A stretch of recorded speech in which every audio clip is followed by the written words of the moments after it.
Basta ta karon Pastor John 4, John 4 no.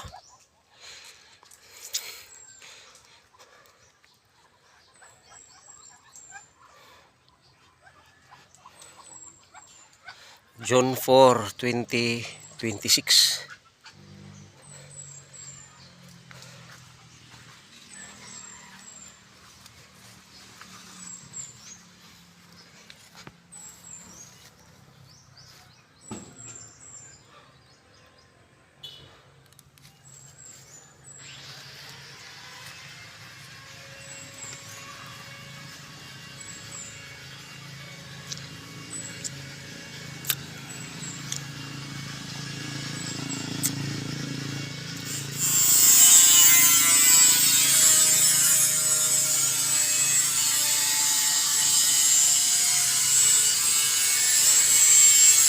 Lord, salamat sa imong pagkamaayo. We thank you. We bless your name. We glorify your name, for you alone is worthy to receive our thanksgiving, praises, and worship in Christ Jesus. For there is only one God and one mediator between God and men, the man is Christ Jesus. Whoever confesses that Jesus Christ is Lord God and Savior, the God the Father is in him, and he is in God. There is no other name given by the Almighty God, the Creator, the Abba Father, here on earth for the salvation of men, only in the name of Christ Jesus. Whoever confesses that Jesus Christ is Lord God and Savior, the God the Father is in him, and he is in God. Thank you, Lord God. Thank you, Lord Jesus. Thank you, Holy Spirit. Blessed be the name of the Lord, now and forever. Blessed be the name of the Lord, now and forever. In Christ Jesus' name.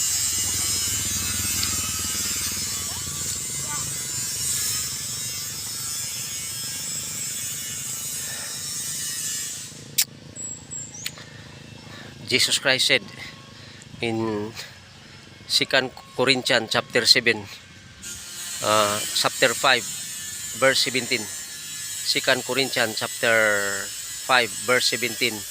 If anyone is in Christ, he is a new creation.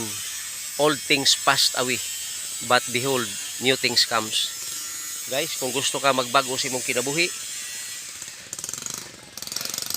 walay lain nga assurance diri sa kalibutan nga makapabag-o sa imong kinabuhi in Christ Jesus alone.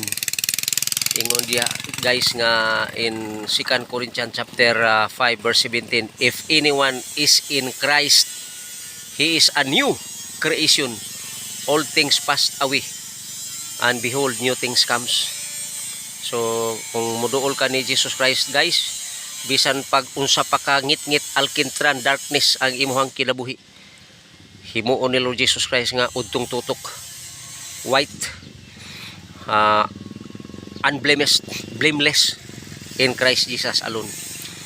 Ingon siya sa John chapter 15 verse 3, kung modawat ka ni Lord Jesus Christ, past tense, ingon siya, you are already clean because of the word which is spoken by Christ. You are already clean because of the word which I spoken to you. Amen. So muna guys, wa gyud kay lain ikapang hinambog nining kalibutan na guys. Ephesians chapter 2 verse 8 to 9. No one can boast for the salvation of men but by grace in Christ Jesus name. Grasya lang gyud guys ang kaluwasan. Di ka pwede mo paliton nimo guys ang kaluwasan, di pwede. Kultura, di pwede. Religion, di pwede guys.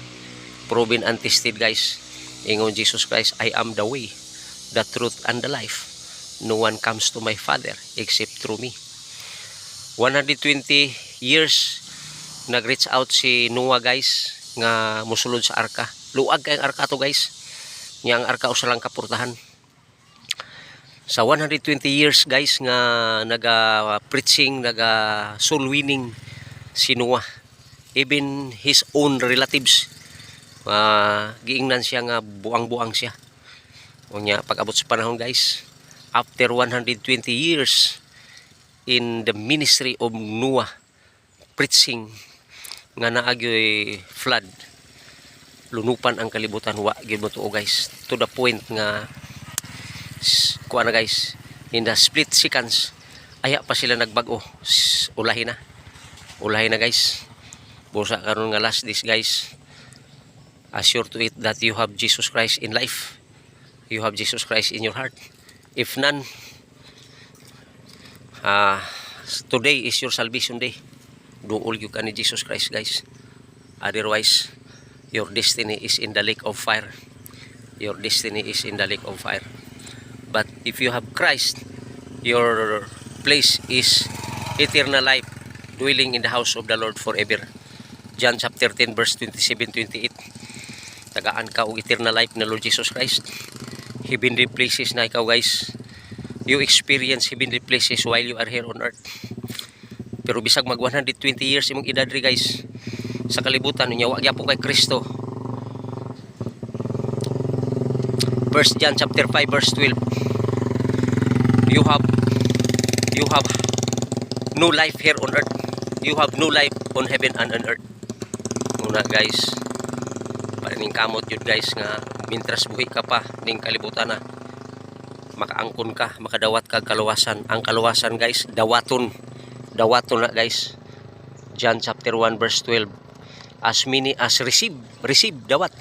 As many as receive Him, Jesus Christ, God the Father give the right to become children of God. If you are a children of God, your place is a dwelling place in the kingship. In the bedroom of the king, is your dwelling place. Amen. So na guys, the truth will set you free. Pangitaag yung kaluwasan guys, mintras wa pa ka magtinga aning kalibutan ni. Sa oras nga magtinga ka na guys, may padal-ang ka og Kristohanon nga magpa-receive sa imo sinner's prayer, kay may ka-experience kag kaluwasan pero wala na. Ulahi na guys, wa nimo ma-experience, wa nimo ma-enjoy your salvation here on earth. Nga guys, dawat yun guys. Amen. Thank you Lord for the glory of God as well as our joy in Jesus name. Have a blessed day guys in Jesus name. Amen. Amen. Amen.